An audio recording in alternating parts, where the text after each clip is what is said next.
If you ask most parents why they send their children to boarding school, they'll tell you the same thing. To make them disciplined, to make them responsible, to prepare them for life. That was exactly what Mrs. Umwakama believed when she dropped her 15-year-old daughter, Chisom, at Federal Unity Girls College, Kogi State. To her, boarding school was a place where children became women, where they learned how to wake up early, speak politely, obey rules, and grow into something better than the world outside. But no one warned her, no one warned any parent, that some of these old schools carried secrets darker than discipline. Some carried stories that never died. Some carried spirits that refused to leave. This is the circle of African tales, where African wisdom lives, and every story has a lesson. Chisom had no idea she was walking into one of those schools. Her first day looked normal. The compound was big and quiet, surrounded by tall trees and long, dusty paths. Students walked around in pleated skirts and neatly ironed shirts. Seniors carried buckets on their heads like queens of a tiny kingdom. Teachers wore stern faces.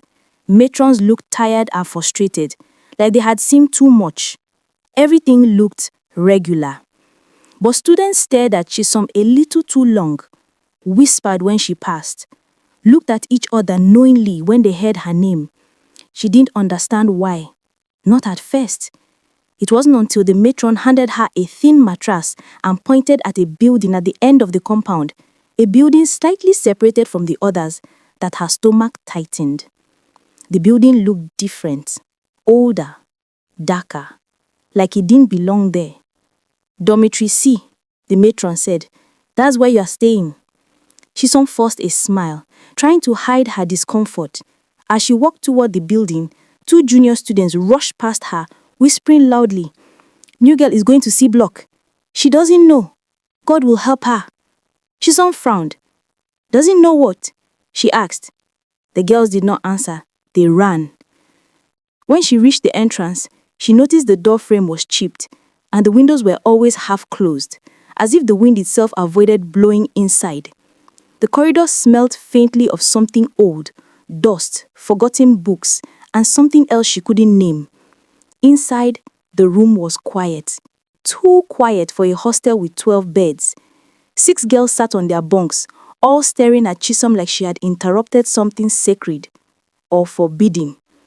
A tall girl with long braids and tired eyes stepped forward. "You are the new student?" she asked. "Yes," Chisom replied softly. "I'm Chisom."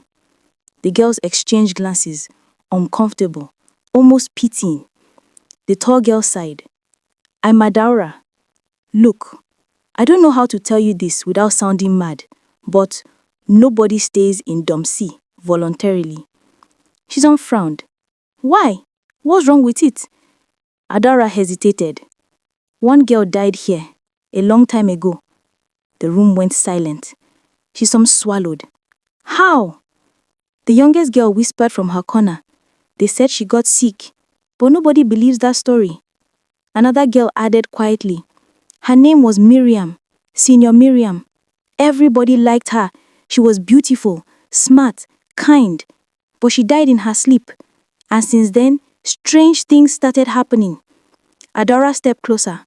"Every night, around 2 a.m., someone calls your name. You hear it clearly, right outside the door, like this." She leaned in, her voice dropping to a whisper. "Chisom!" Chisom's heart hammered. Her breath caught in her throat.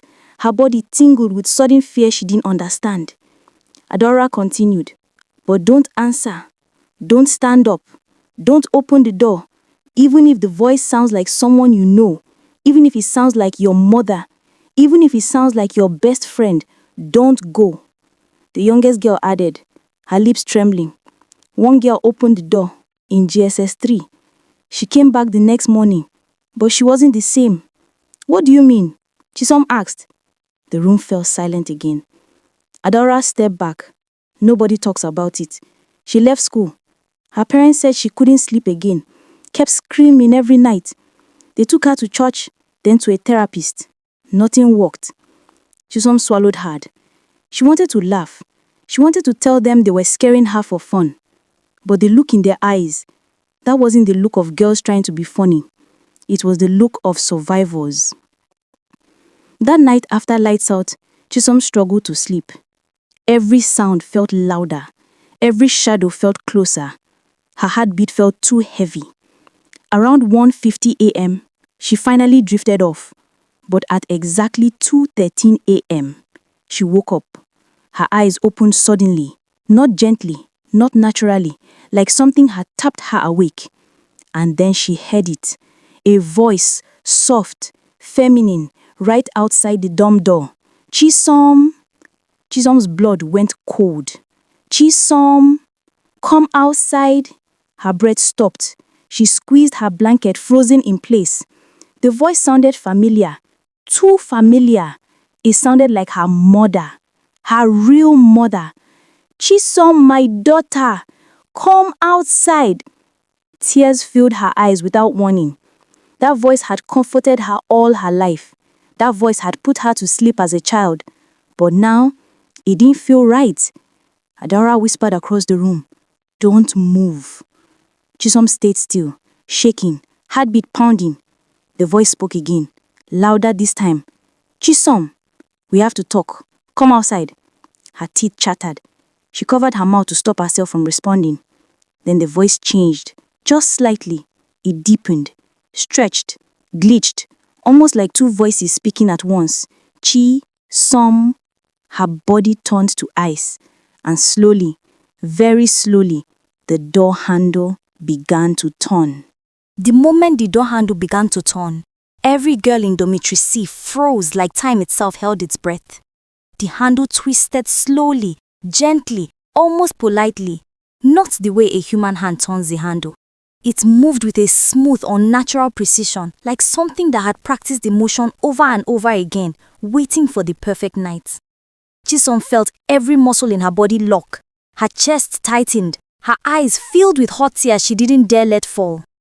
Adara whispered sharply from across the room, don't look, no matter what." But it was already too late. Curiosity pulled Chisom's eyes toward the door. The handle twisted all the way down. Then, click! The door opened, but nothing entered.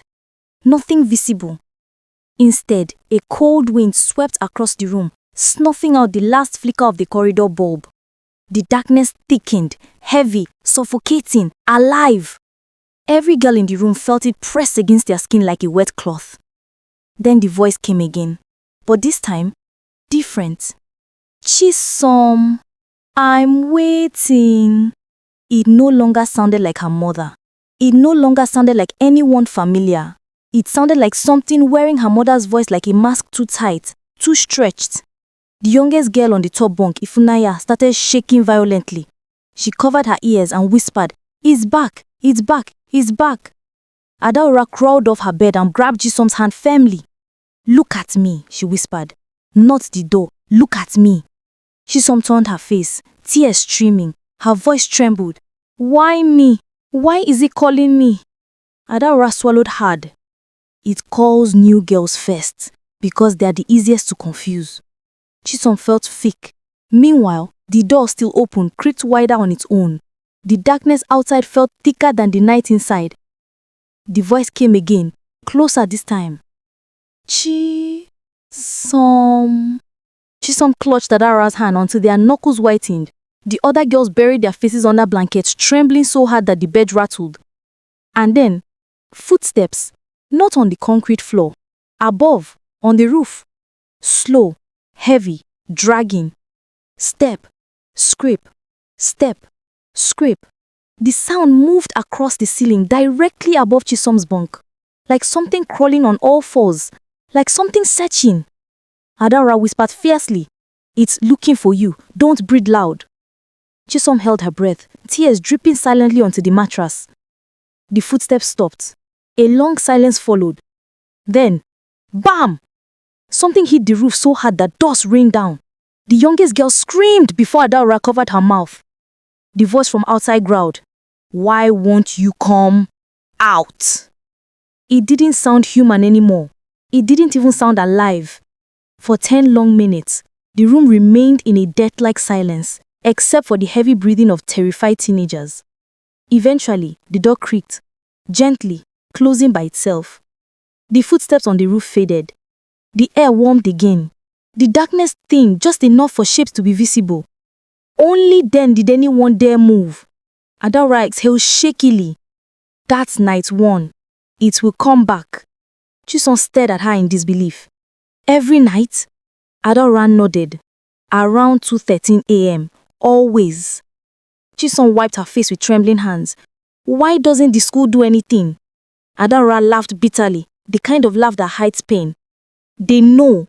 Everyone knows. But federal unity doesn't like bad publicity. They buried the truth when Miriam died. They buried her story. They buried the investigation. They buried everything. Another girl, Nongozi, spoke from her bunk in a weak voice.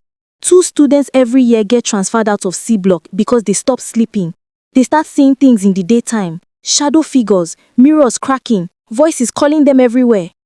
Adaora added, the school calls it psychological stress, but we know it's no stress. Chisom swallowed hard, her voice cracking. What exactly happened to Miriam? The room fell uncomfortably quiet. No one wanted to answer. Finally, Ngozi spoke. She didn't die in her sleep. Chisom's eyes widened.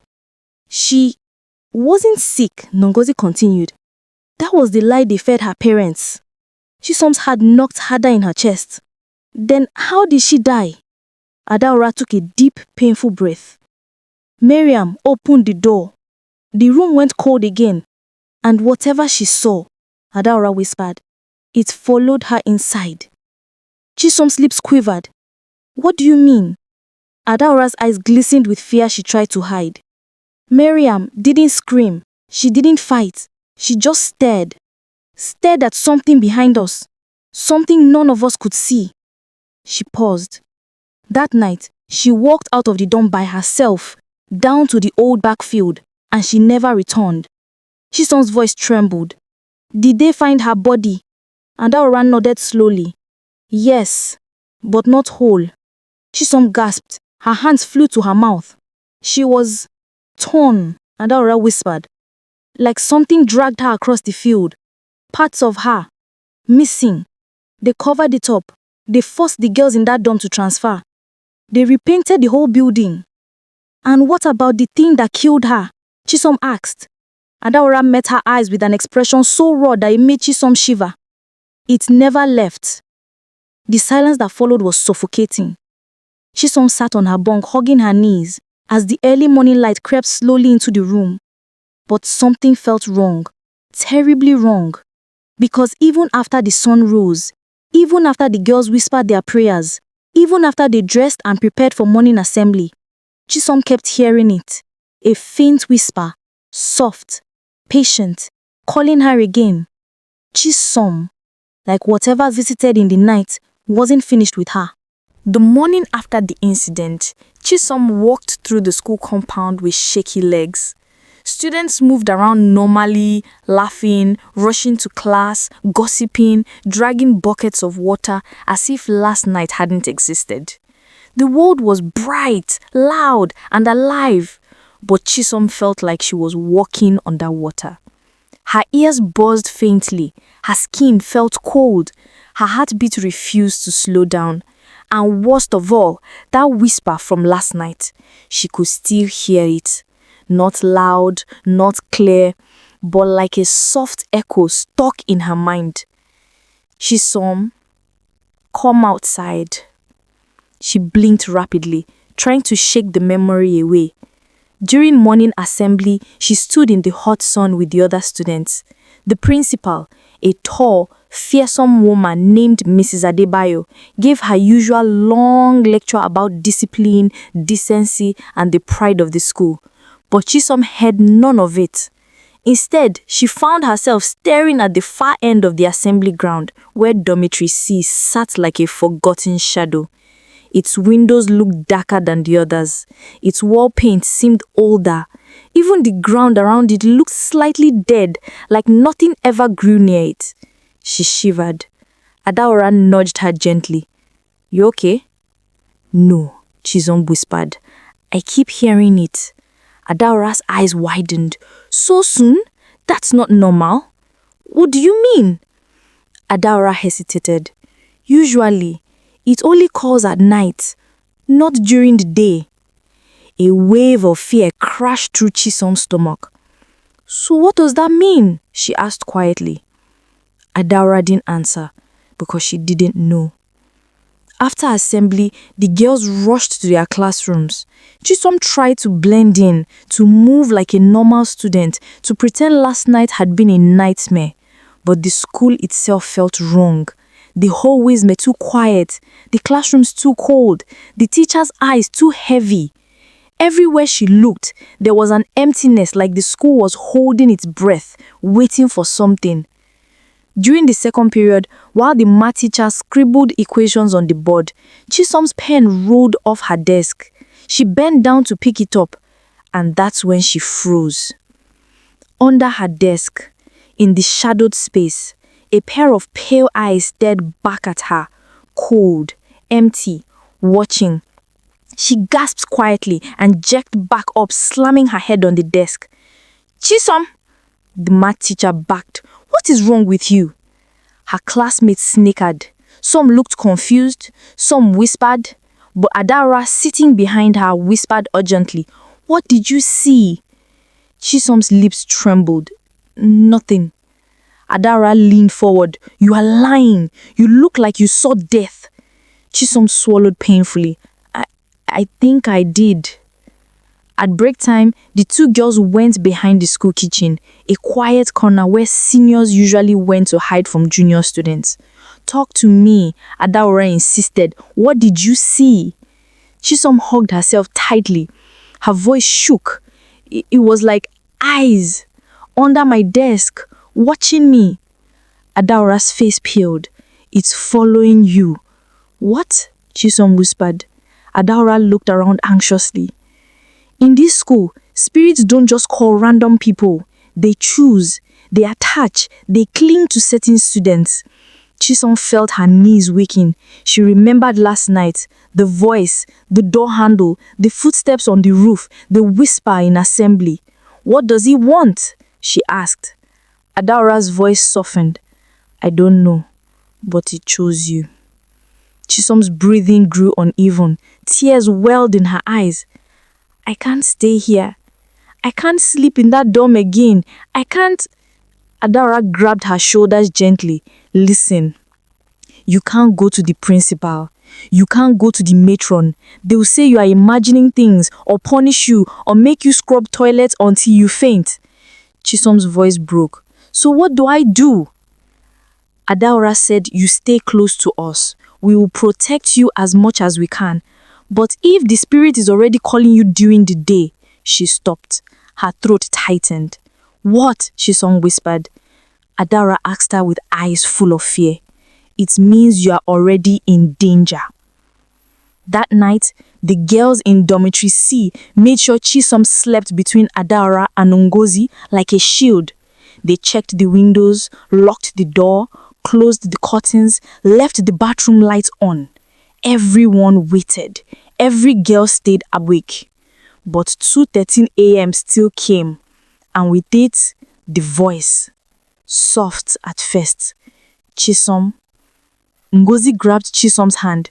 "Don't listen," she whispered. "Don't speak." The voice grew clearer. "Come outside." Adaora squeezed the other hand. "Stay still." But this time, the voice did not come from the door.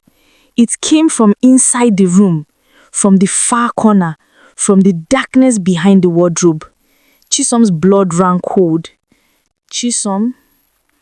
She turned her head slowly, against every warning, and gasped silently.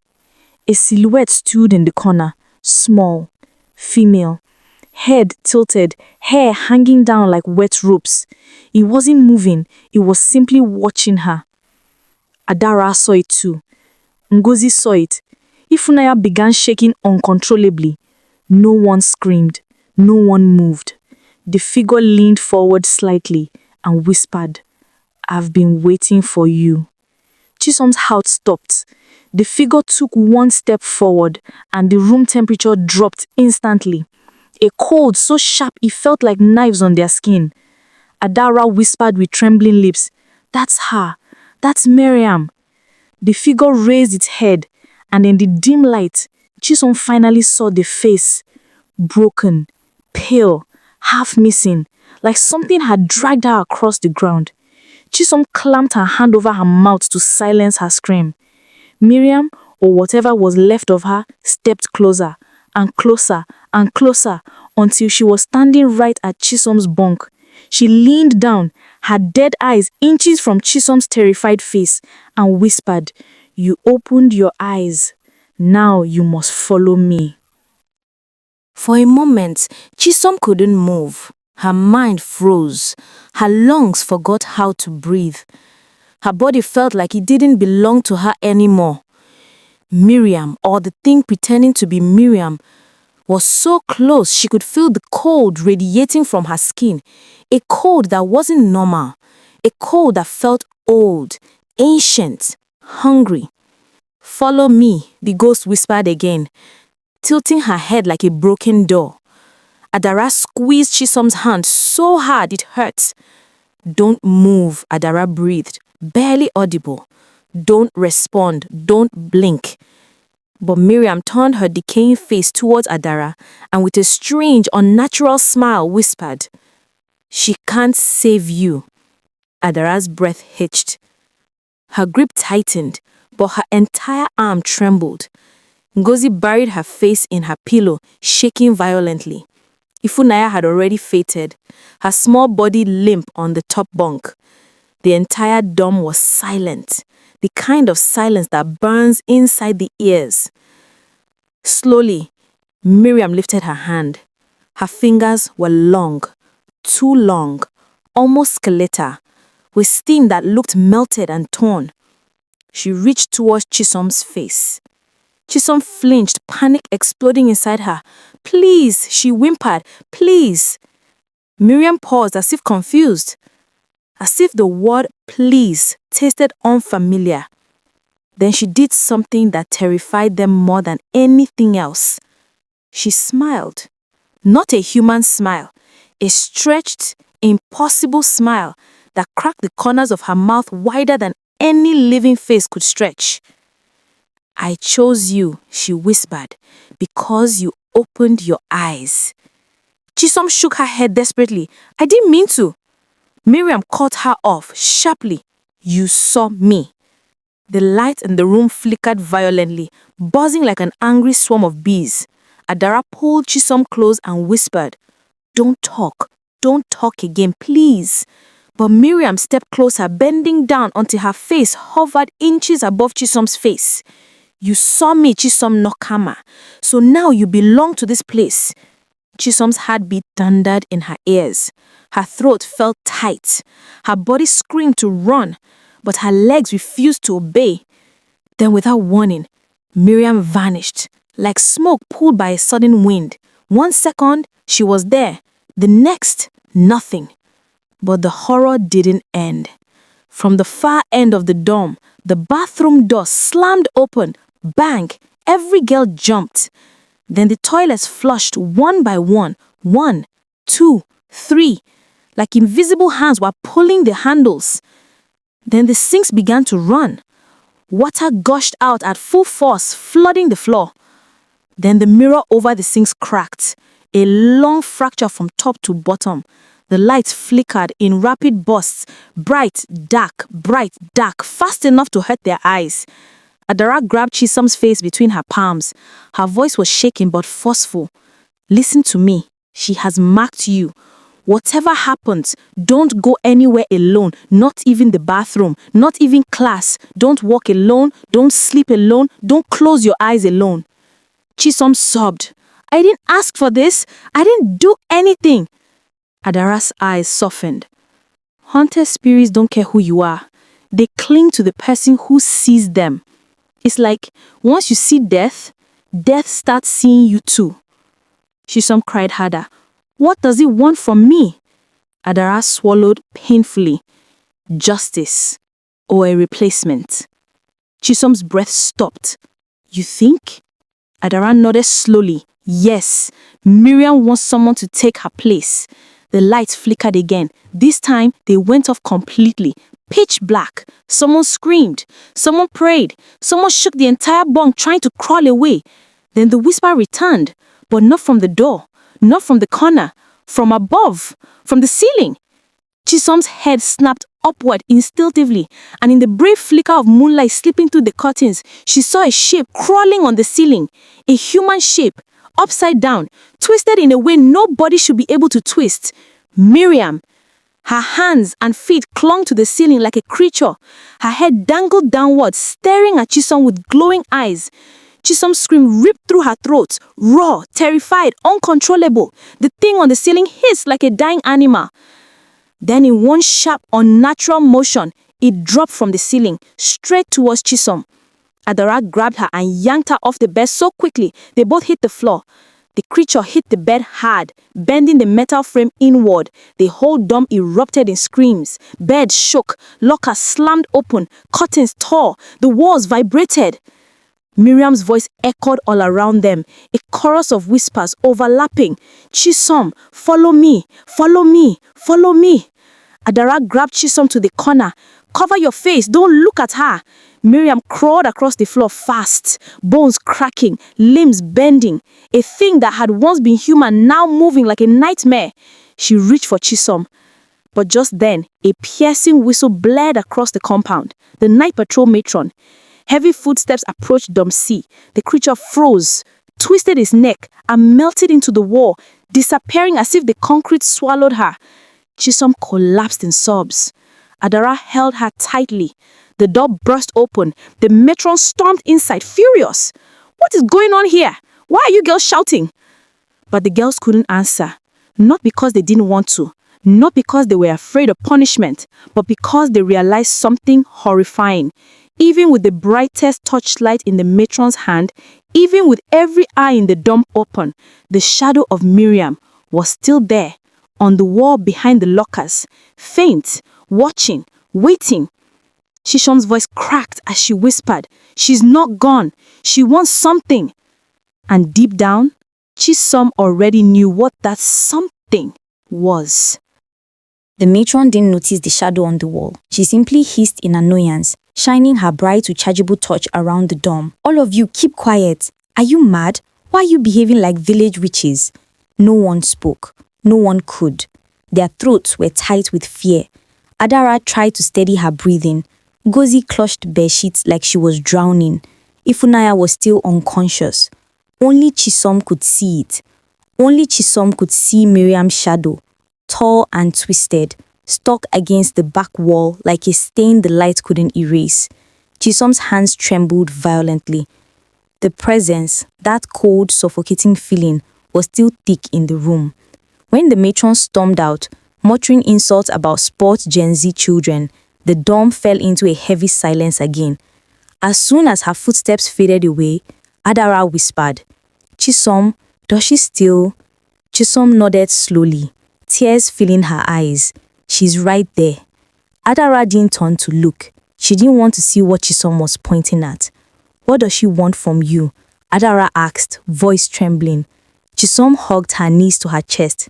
"She's been whispering for days, calling me, begging me to follow her. At first, I thought I was imagining things, but tonight..." She stopped, unable to finish. Ngozi finally found her voice. "Why you?" she whispered. Chisom wiped her cheeks with shaking hands. I don't know, but she did know.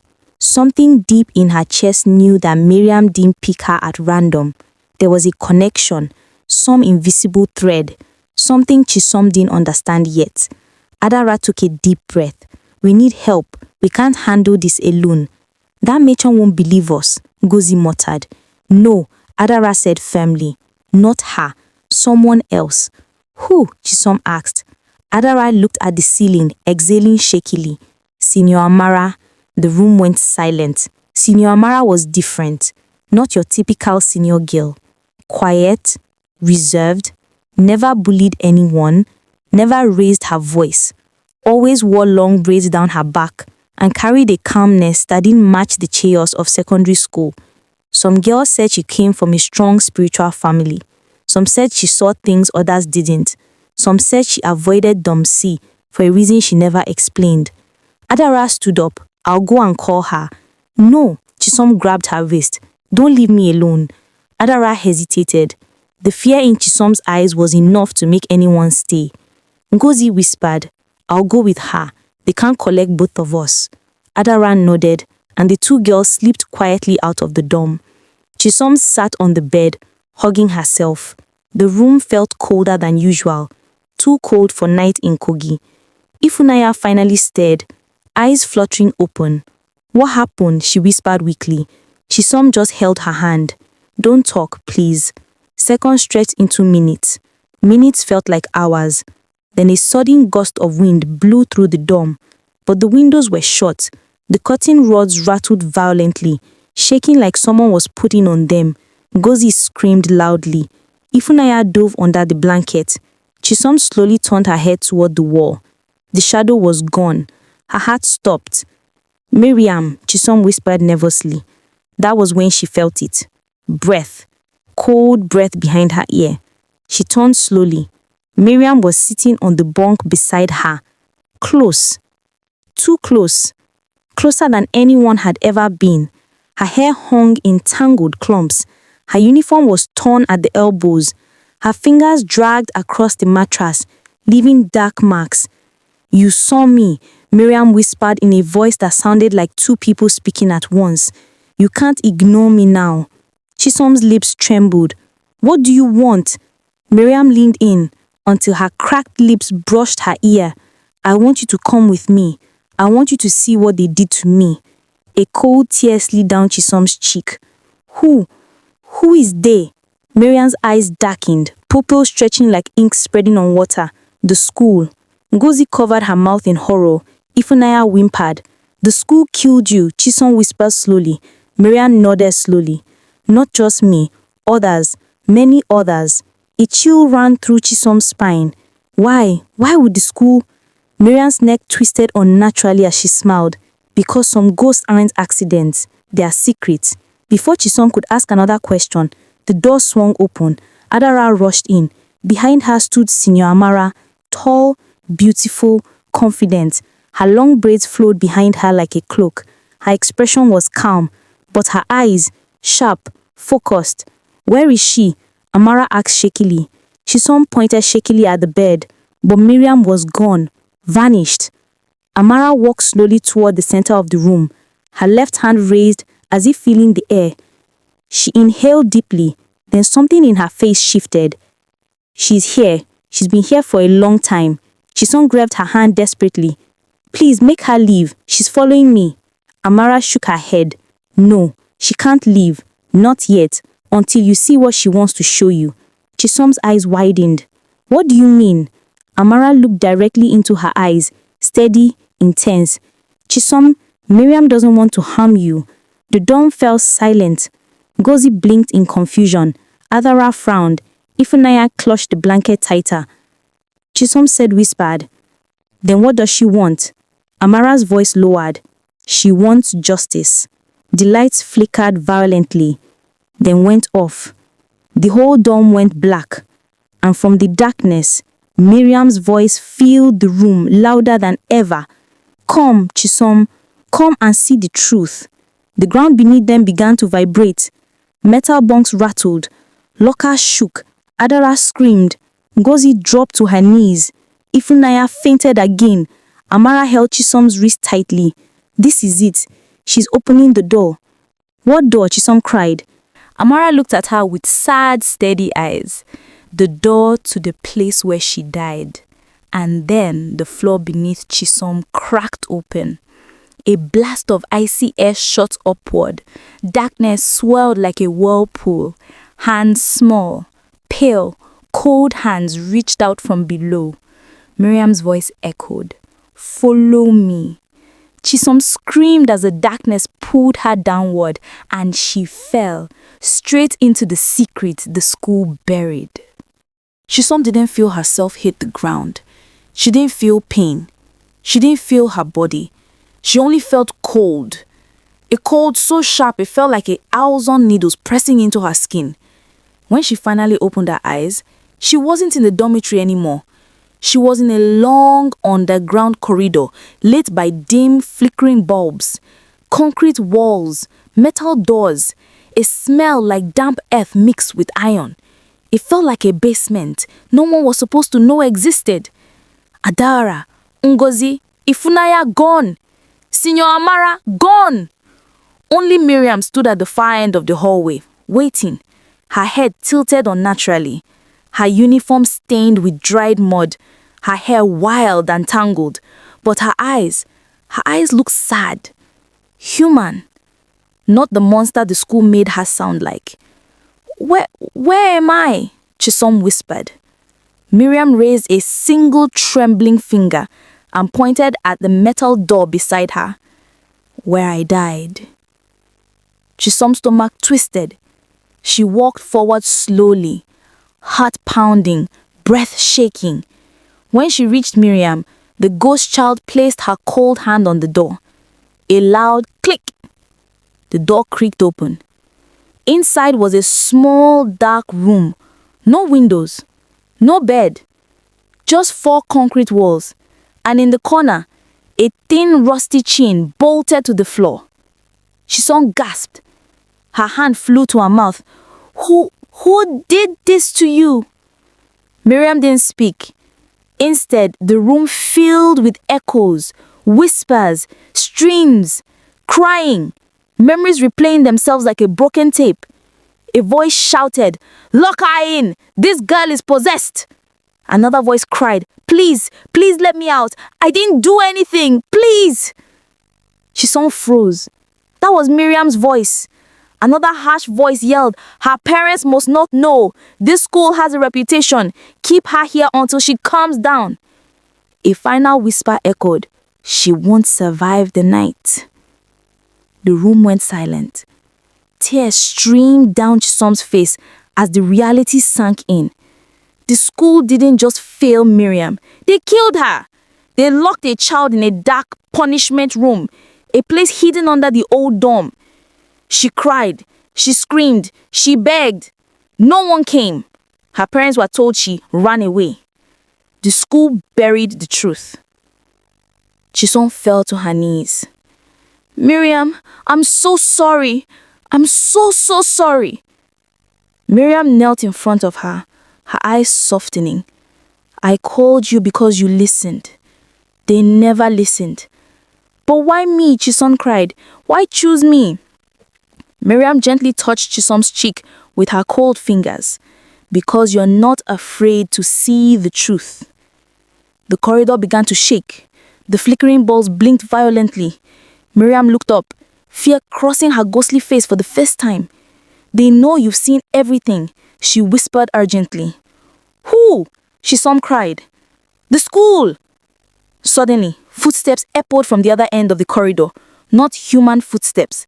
Heavy, slow, dragging. Chisom felt her entire body tense. "What is that?" Chisom screamed. Miriam grabbed her arm. "The school has its own demons, things that feed on silence, things that protect secrets. We must go." The footsteps grew louder, faster, closer. A towering shadow began to stretch across the corridor towards them. Chisom screamed. Miriam held her hand tightly. "Don't let go." The concrete floor cracked open beneath them. A blinding flash of white light swallowed everything. And Chisom felt herself falling, until she slammed back into her body. She opened her eyes. Adara was crying over her. Ngozi was shaking her shoulder repeatedly. Amara was kneeling beside her, chanting something under her breath. "Chisom, Chisom, please wake up," Ngozi sobbed. Chisom gasped, sitting upright suddenly. "She died in a room underground. They locked her there. They killed her." The girl stared at her in shock. "How do you know?" Adara whispered. Chisom looked to the corner where Miriam always stood. Miriam was there again, but she wasn't twisted anymore. She wasn't monstrous. She looked like a normal girl, calm, peaceful, almost smiling. "She showed me," Chisom whispered. "She just wanted someone to know the truth." Amara stood slowly. "We need to report this," she said firmly. "Not to the teachers, not to the principal, to the authorities." "But the school would deny it," Ngozi cried. Amara nodded. Yes, they will deny it. They will fight it. They will try to silence everyone. She placed a hand on Chisom's shoulder. But truth doesn't stay buried forever. Miriam won't let it. The lights flickered one last time. Miriam's figure slowly faded. First her feet, then her hands, then her face. Before she disappeared completely, her voice echoed softly through the dome. Thank you, Chisom. A warm breeze swept through the room. The first warm air they had felt all night. And for the first time, Miriam didn't feel scary. She felt free. The next morning, the story erupted across the school. A secret room was discovered underground. Old chains, old clothes, documents showing the school hid multiple student disappearances. Investigations followed. Arrests, interviews. Parents stormed the compound in anger and fear. Dormitory C was permanently shut down.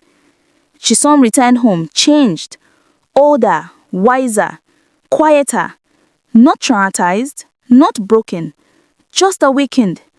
She understood something she would never forget. When children cry, listen. When they fear, believe them. When schools hide things, ask questions. Silence kills. Curiosity saves. Boarding schools are not evil, but secrets are. And sometimes, the ghosts that haunt boarding schools are not supernatural. They are the memories of children who were never heard. I hope you enjoyed the tale. If so, please like the video, share it with your family and friends, comment on it, and don't forget to subscribe to the channel and turn on the notification bell for more enchanting tales like this one. Goodbye.